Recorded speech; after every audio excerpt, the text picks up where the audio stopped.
Buenas tardes compañeros, buenas tardes ingeniero. Mi nombre es Jonathan Patricio Padilla Ruano. Me encuentro cursando la carrera de electricidad en el Honorable Instituto Tecnológico Universitario Rumiñahui. Me encuentro en el primer semestre de electricidad. A continuación, como objetivo de esta práctica es analizar los elementos activos y pasivos en un circuito eléctrico. Al lado izquierdo podemos ver lo que sería representado lo que sería un circuito eléctrico donde encontramos elementos activos y pasivos. Activos como sería una pila y pasivos como el interruptor. A nuestro lado derecho podemos observar diferentes símbolos electrónicos, los cuales cada uno se caracteriza de diferente manera. Tenemos la resistencia, que es el primer símbolo. Tenemos el segundo símbolo, que es el condensador. El tercer símbolo, que es una bobina. El cuarto, que es una fuente de tensión. Y el quinto, que es una fuente de corriente, simplemente por conocimiento hacia ustedes, los cuales el primero se mide en ohmios, el segundo en faradios, el tercero en henrios, el cuarto en voltios y por siguiente el último se mide en lo que sería amperios. Listo. Sigamos entonces con lo que el tema de nuestro trabajo, que son los componentes electrónicos activos y pasivos. Lo que realizaremos es diferencias de cuáles son. Entonces, los componentes activos y pasivos son dos clases de componentes electrónicos, los cuales ambas clases de los componentes son diferentes entre sí y nuestro objetivo es explicar todo sobre ellos y con ejemplos y diferencias entre los dos. Entonces hablemos sobre los componentes activos. Los componentes electrónicos activos son aquellos que pueden controlar el flujo de la electricidad. Los diferentes tipos de placas de circuitos impreso tienen al menos un componente activo. Algunos ejemplos de componentes electrónicos activos son los transistores, tubos de vacío y los DCR, que son rectificadores controlados de silicio. Entonces, ¿cuáles son los componentes electrónicos activos? A continuación, les nombraremos lo que sería una lista de los más comunes y utilizados. Encontramos aquí lo que serían los componentes electrónicos activos semiconductores, que serían diodos como diodo rectificador, el diodo LED, diodo Zener, diodo unipolar o bipolar, paneles fotovoltaicos o diodo varicap.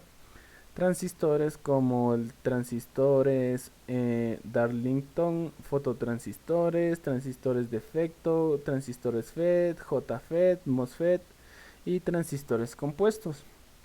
Como circuitos integrados tenemos un circuito digital, analógico, sensores de efecto Hall, sensores de corriente, procesadores y componentes. Otros componentes que encontramos son de pantalla como LCD, TFT, LED, tubos de vacío, tubos rectificadores, emisores, tubos de descarga gas, etcétera, como también baterías y fuentes de alimentación como generadores eléctricos. Entonces, ¿qué son los componentes electrónicos pasivos? Los componentes electrónicos pasivos son aquellos que no tienen la capacidad de controlar la corriente eléctrica por medio de otra señal eléctrica. Ejemplos de componentes electrónicos pasivos son los condensadores, la resistencia, los inductores, transformadores y algunos tipos de diodos. Entonces, ¿cuáles son los componentes pasivos? Estos son componentes básicos, los más utilizados, que son resistencias, condensadores, inductores, sensores, detectores, transductores, antenas.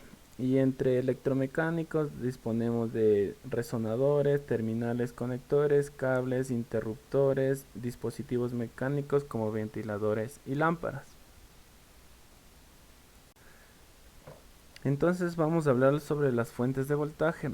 Esto es un elemento activo dentro de un circuito eléctrico capaz de entregar energía al sistema mediante la generación de diferenciales de voltaje en sus extremos.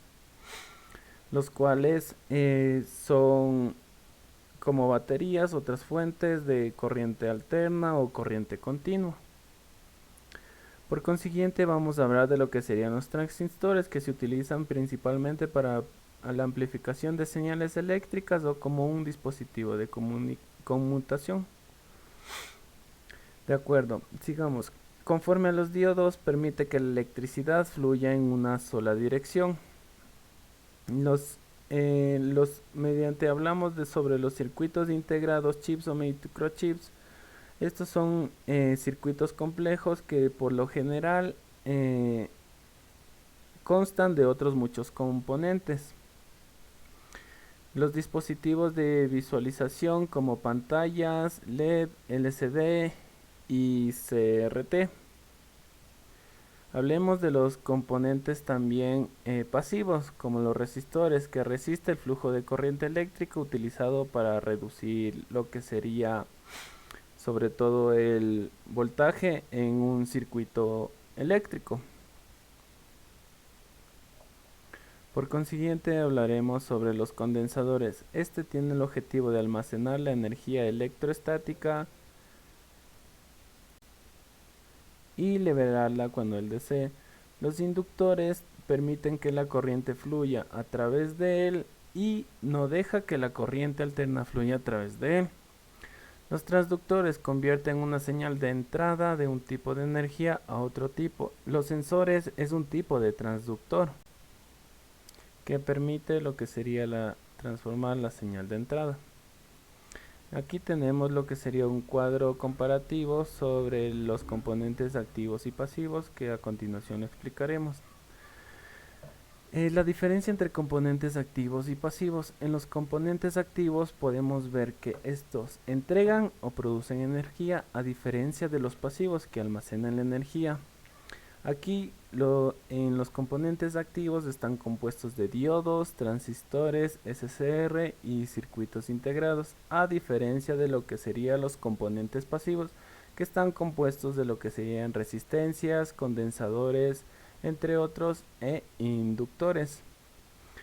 Siguiendo con las diferencias entre componentes activos y pasivos, tenemos lo que sería los activos proporcionan ganancia de potencia y los componentes pasivos no son capaces de proporcionar la ganancia de potencia, los cuales en los activos se puede controlar el flujo de corriente, mientras que en los pasivos no se puede controlar el flujo de corriente.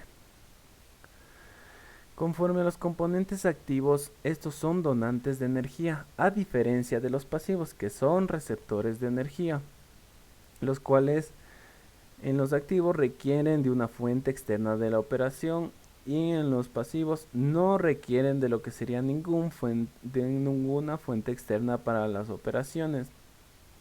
A continuación nos encontraremos con la bibliografía, las cuales hemos consultado para poder realizar este trabajo. Muchas gracias.